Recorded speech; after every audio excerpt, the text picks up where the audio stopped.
Hello नमस्कार, growing Maugham या माझ्या यूट्यूब चॅनलमध्ये मी पल्लवी तुम्हा सर्वांचं स्वागत करते। आज पहिल्यांदा आम्ही रुद्र झाल्यानंतर डिलिव्हरीनंतर आम्ही पहिल्यांदा डीमार्टला चाललो आहे। रुद्रचं सुद्धा फर्स्ट टाईम आहे। रुद्रला फिरायला मिळतं म्हणून तो तर खुशच असतो। तर आम्ही खाली आलो आहे पार्किंगमध्ये। रुद्रचे पप्पा थोडे बाहेर गेले होते, त्यांचा वेट करतो आहे। तोपर्यंत थोडंसं फिरून घेतो।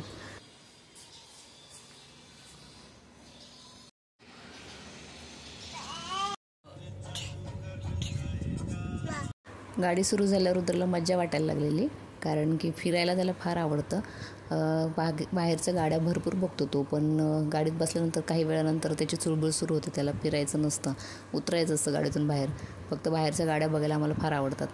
तर भरपूर म्हणजे किराणा सामान संपलेलं, तर ते बऱ्याच दिवसांपासून चाललेलं जायचं फायनली आज आम्ही जातो आहे।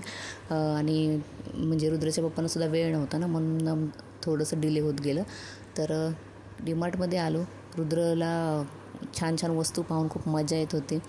आम्ही सकाळी चहा नाश्ता वगैरे करूनच निघालो होतो, पण 1 मे असल्यामुळं आणि भरपूर लोकांना सुट्टी असेल तर प्रचंड गर्दी होती डीमार्टमध्ये सुद्धा। तर त्याला ट्रॉलीमध्ये बसवलं, त्याला मजा वाटत होती, गाडीसारखं फिरायला मिळत होतं। आणि नंतर सगळं सामान घेतल्यानंतर रुद्रला पाणी पाजण्यासाठी मी बाहेर घेऊन आलेली।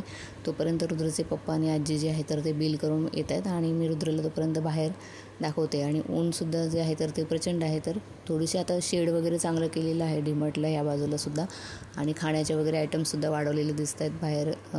मी जवळपास वर्षभराने आले, त्यामुळं रुद्रचे आजी आणि पप्पा जे आहेत तर ते बिल करत आहेत। रुद्रला मी दाखवत होते, कारण तो चिडल्यासारखा करत होता।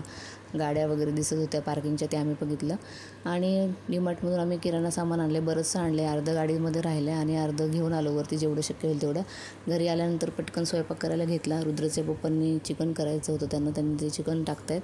आणि मी चपात्या वगैरे करून घेतलेल्या, भात करून घेतला आहे। त्याच्यानंतर आमची वांग्याची भाजी आहे ॲज युज्युअल, कारण वाटण जे आहे ते तसंच आहे। पण खूप गरमी आहे, त्याच्या मसाल्याचे भाजी खाऊ वाटत नाही, तर मी माझ्यासाठी दही चपाती घेतली आहे। तर जेवणामध्ये कोशिंबीर, चपात्या, भात, त्याच्यानंतर चिकन ह्यांच्यासाठी होतं, वांग्याची भाजी होती, हे सगळं आयटम्स होते। आणि हे आहे आमचं किराणा सामान। आणि बरंचसं अजून गाडीत राहिलेलं आहे, कारण की आम्ही गहू तांदूळ असे बरेचसे आयटम्ससुद्धा डीमार्टमधूनच भरतो। आणि एकदा सामान आणलं की जवळपास 2 महिने जातं। तर डीमार्टला गेलो तर रुद्रसाठी काय घ्यायचं, तर रुद्रला मी जो आहे तर गॉगल घेतलेले आहेत 2, आणि ते तिथे घालून ट्राय पण केले होते। तर टॅग्स येत होते, तर तो एकदम फनी दिसत होता। त्याच्यातून त्याला वेगळ्या रंगाचं दिसत असेल, त्याच्यामुळे तो सुद्धा काढत नव्हता। टोपी मात्र ठेवत नाही डोक्यावरती। आणि नंतर आम्ही जेवतानाच तो चिडायला लागलेला, का ते तुम्हीच बघा आता। मी काय करू, तू सांग ना। मी सांगितले मम्माला, मी सांगून ठेवलो। अरे हो, खरंच सांगितलं मी खरंच सांगितलं। असं फिरू म्हटलं, असं